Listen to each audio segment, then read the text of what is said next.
I would normally save this and post this as an Instagram story, but lately I'm gonna say let's prop up the YouTube.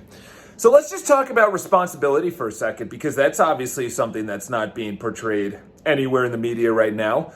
Responsibility for actions, responsibility for their decisions, responsibility for their money, for their body, for their health, for their relationships, for their job, for their career, for anything.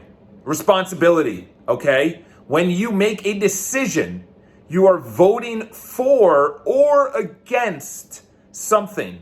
If I make a decision to stay in bed, I am making the decision to vote for lethargy, for laziness, for a bad habit, for potential disease down the road, heart disease, stroke. Because if I continue that, that's what happens. If I get out of bed and I go and I exercise, which I'm about to do, I'm also voting for capillaries going deeper into my muscles, expanding my arteries. Anything you do, if I don't do cold calls, guess what happens? I don't get business. I'm voting for comfort instead of voting for business. If I don't talk about, it's not about taking out the trash. When your partner says, why isn't the trash taken out? It's really, hey, listen, why aren't we communicating? At night, she says, or he says, I'm not in the mood. Is it because you're not in the mood, or is it an underlying thing? Aristotelian principle have been around for thousands of years. Thousands of years.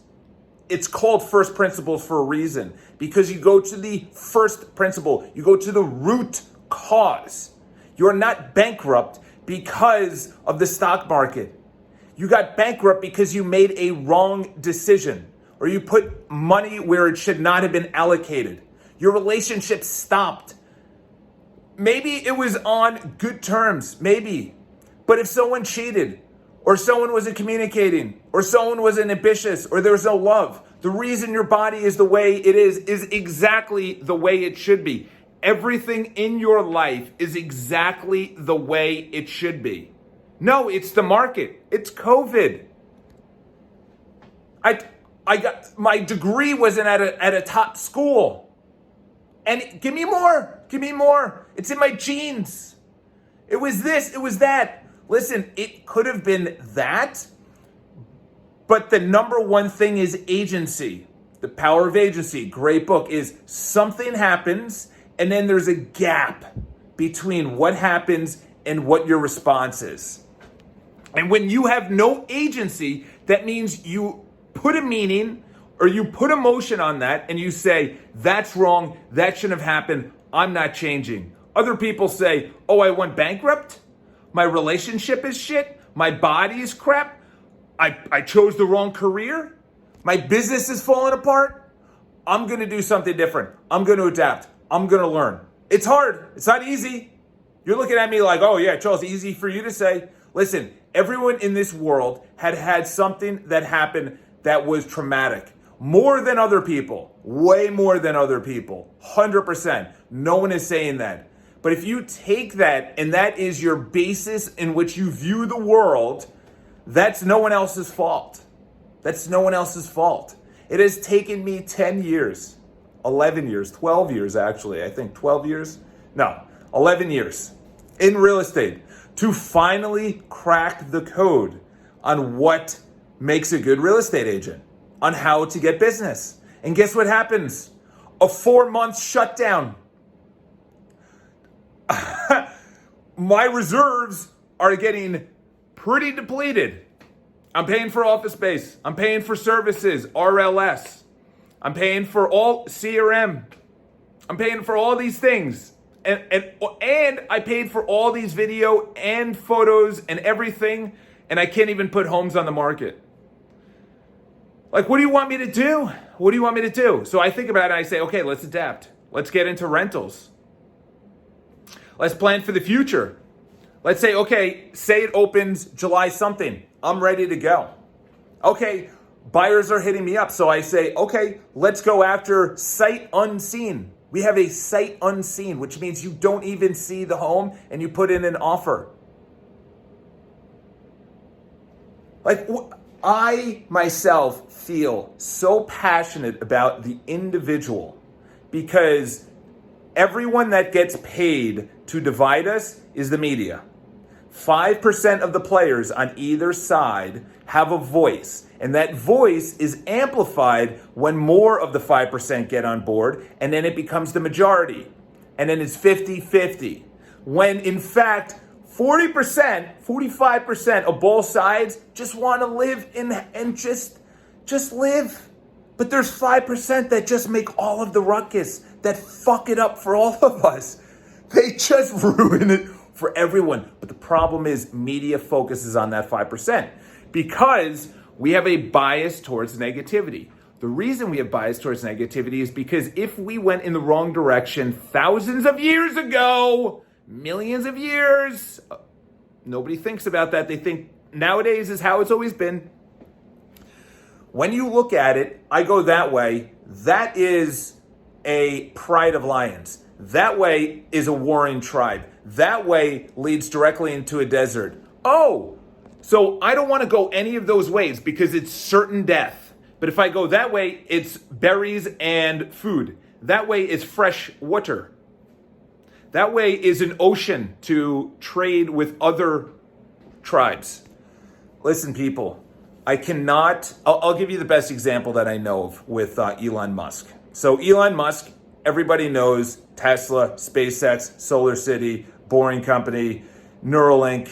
The guy's a genius, okay? Certifiable genius. I truly, when you hear him talk, you know that his brain is going like this, but his words are just spitting out like way slower.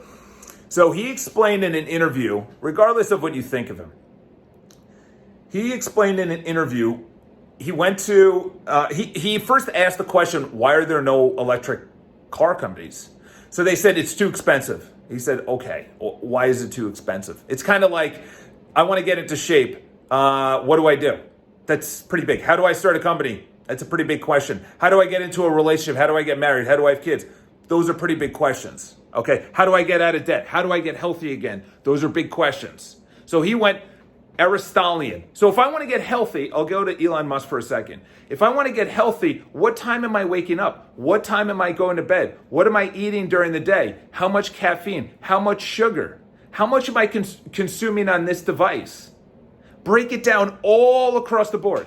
And it's not actually adding in things, as James Clear says in Atomic Habits. Highly recommend that book, Atomic Habits. He says taking away is as valuable as adding in. In other words, don't add in green salads, just take away McDonald's. Don't add in blue blocking glasses, take away looking at your phone up until you go to bed, because that literally drives down sleep. Okay, great book by Matthew Walker called Something Sleep. Forgot the name. Just look up Matthew Walker. I'm blanking on the name of the book. Power of Sleep, I think. So Elon Musk said, why is there no Tesla? Or I'm sorry, why is there no electric car company? You know, there's things out there before when he was asking it, but it was half gas, half electric, and it like powered on at certain times, but you still relied on gasoline. He said, why is there not a fully, even autonomous, before he even thought about that, why is there no car that goes? So they said it's too expensive. Okay, why is it too expensive? Well, manufacturing is too expensive. Why is manufacturing too expensive? Well, the battery is very expensive. Why is the battery very expensive? Well, because there's no battery plant that actually can produce the amount of cells on a mass production level to be profitable. Oh, okay. There's no R&D that anyone has actually looked into the power of the battery cells individually. That's very expensive. To build actual battery packs is very expensive. To actually mine and actually produce it. It also, by the way, it explodes sometimes. It overheats sometimes. You can't make it if it gets into a car crash, it's going to explode.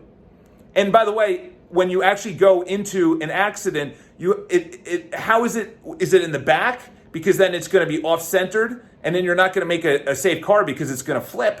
So he looked at every single thing. So he said, how do I actually make a battery that's inexpensive that I can mass produce? He said, I actually can. So I'm going to make something called the Roadster. It's going to go for $125,000. And by the way, you can look at this. In 2009, He actually put this out. He said, I'm going to make a very expensive car, to then make a medium expensive car, to then use those funds to make a less expensive car, and then use those funds to then make an affordable car. And guess where we're at? An affordable car. Affordable. By the way, 125,000, not affordable. 35,000, more affordable. And then past government subsidies, it brings it down. But that was the trail. How did he build it? The Gigafactory. Gigafactory is, I think, the largest square footage footprint of any building in the world. I think. Don't quote me on that, but it's definitely top 3 in the world.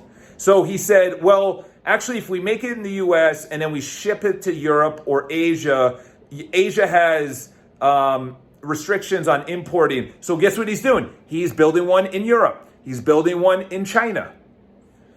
Dude, take everything to first principles. The best way to do first principles is ask why. Why? Because all of the things now is take this drug and you'll be fine. No.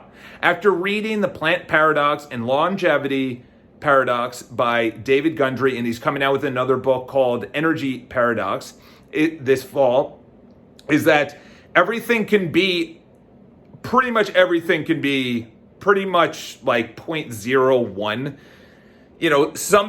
This is the thing, is that we have genes and they turn on, say we get genetic material from our parents or our ancestry, is that's only turned on when we do certain things, when we expose our body to certain things. It could be stress, bad food, lack of movement, toxins, smoking, too much drinking. They actually get turned on. You can leave them off.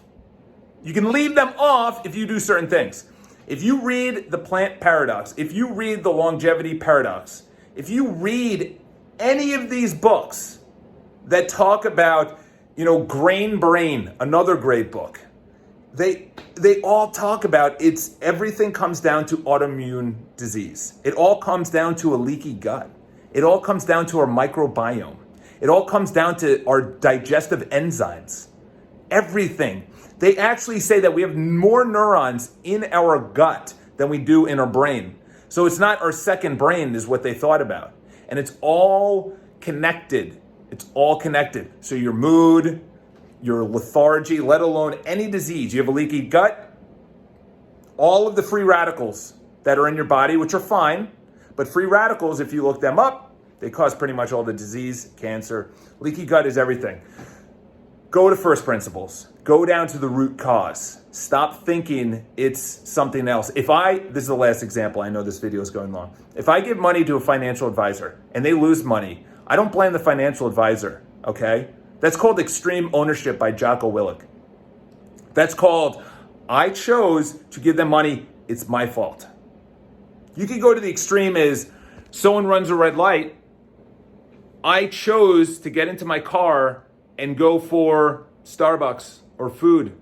It wasn't their fault that they ran the red light. They take responsibility, I take responsibility. That's how the world should work, all right? So have an amazing day. If you guys have any questions, leave it below. I'm going to be doing more book reviews. I have so many books that are finished that I just got to get out to you guys. Have an amazing day. Talk to you soon.